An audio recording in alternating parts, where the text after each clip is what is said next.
Mr. R.J. Abellana. Next, last but not the least, usually ladies first, but in this case, a very important speaker will be last for opening statement, Professor Ana Malindog-Uy, via Zoom. Nasa bahay siya studying, Vice President for External Affairs, Asian Century Philippine Strategic Studies think tank, and also a very well-known geopolitics analyst and politics analyst. For your opening statement, Professor Ana Malindog-Uy. May we request the... Can I be heard? Yes, you are very clear. You are very clear. Siguro ang boses ko. At maraming salamat, Wilson, for the very generous introduction. Siguro I'll speak in English, probably later you can possibly translate in Tagalog just for the sake of our media friends, our international friends who are also watching both via live stream and also through the Zoom. I'm also in the Zoom. So let me start. Friends and colleagues, our dear media friends, ladies and gentlemen, good morning. I would like to express my sincere opposition to the militarization of the Philippines through the full implementation of EDCA for the wills and caprices of the United States together with its allies in the Asia-Pacific region.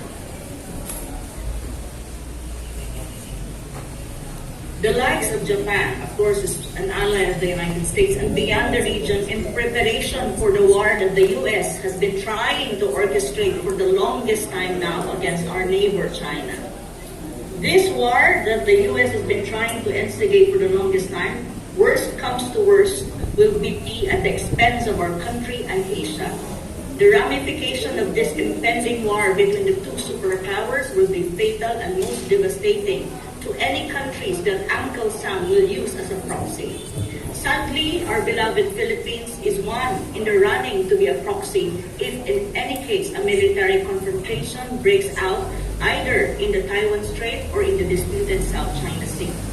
Nevertheless, I'm praying fervently that all this will not happen and that we will rise as a nation to oppose such an evil plan of the empire. As a nation, we should not leave our faith to an imperialist and colonizer that has been bleeding and disrespecting the country's sovereignty, if there's still any of that this time around, since colonial times until now.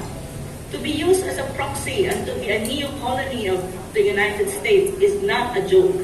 This basically means that as a nation, we are not truly independent and sovereign. This means our fate as a nation is not ours, but controlled by an empire, and this is the saddest realization for every Filipino. Mga kabansa, we are in the most dangerous geopolitical and economic situation since 1945. We are facing a world where for any possible miscalculation in the three flashpoints in our region, namely the disputed South China Sea, Taiwan Strait, and the Korean Peninsula, the world will be on the brink of World War III. And mind you, this impending war will not be the same kind of war humanity has experienced before. It will be most catastrophic and fatal. In this regard, as members of the international community and as a nation who will be directly affected by this impending war, if this happens, I really hope not. I really hope not. We have the responsibility to oppose this evil plan of the empire and spare us and the rest of the world from sufferings and fatalities that a war may bring to the world, to our region, Asia, and most importantly, to the beloved Philippines. As a nation, we should learn from the experience of Ukraine, and we should not just sit down and wait for this country to be burned into ashes like Ukraine. We only have one country, the Philippines, and it is but the responsibility of each Filipino to fight for his country's survival to exist against an imperial power that is trying to use it as a pawn and a proxy for its own purposes, caprices, and own agenda. If we will not oppose the evil plan of the empire as a nation, who will do this for us then? That's the question that each Filipino should reflect on. This is the question that we as Filipinos must reflect, contend with, and act before it's too late. Time is of the essence, and it's ticking. Again, the Ukraine crisis is a hybrid proxy war between the United States and its NATO allies against Russia. What happened before the actual Ukraine crisis and Russia's special operation in Ukraine is happening and taking place now in the Philippines. The same playbook that the United States used in Ukraine is currently operational in the Philippines. Not exactly the same in all aspects, but the outcome will be similar in every respect, and that the Philippines will end up the collateral damage, the proxy, the pawn, and the newly acquired military assets of the U.S. in its planned war against China, with the sole purpose of containing China for the empire to maintain its hegemony and supremacy in the world that is evolving into a multipolar one. Mga kabansa, imagine our country has been reduced by the United States as a military asset, disrespecting our sovereignty and independence as a nation state. This is a colossal insult to the Philippines and the Filipinos beyond imagination. But I guess the critical question for most Asians and Filipinos in particular is, would we allow the empire to succeed in their wicked plans at our expense? Would we allow a military crisis or a war to take a foothold in our relatively peaceful Asia-Pacific region? Well, personally, I say no. As a nation and Filipinos, we should say no to the glaring U.S. neo-colonialism of the Philippines. We should say no to the full implementation of EDCA and the 4 EDCA bases facing Taiwan and near the disputed South China Sea. We should say no to the enhanced joint patrol in the West Philippine Sea between the U.S., Australia, Japan, and the Philippines, provoking our giant neighbor China. This is a recipe for disaster in the disputed waters. We should say no to deployment of more U.S. troops and military assets on Philippines soil. We should say no to the triad military alliance or pact between the Philippines, Japan, and the United States, targeting China. This is a Cold War tactic and a black confrontation being staged by the Americans at our expense as a country. Mga kabansa, worst comes to worst, if things go wrong and a war in the Asia-Pacific or Indo-Pacific region breaks out, again, the Philippines will end up a collateral damage, and this war will devastate us beyond our imagination.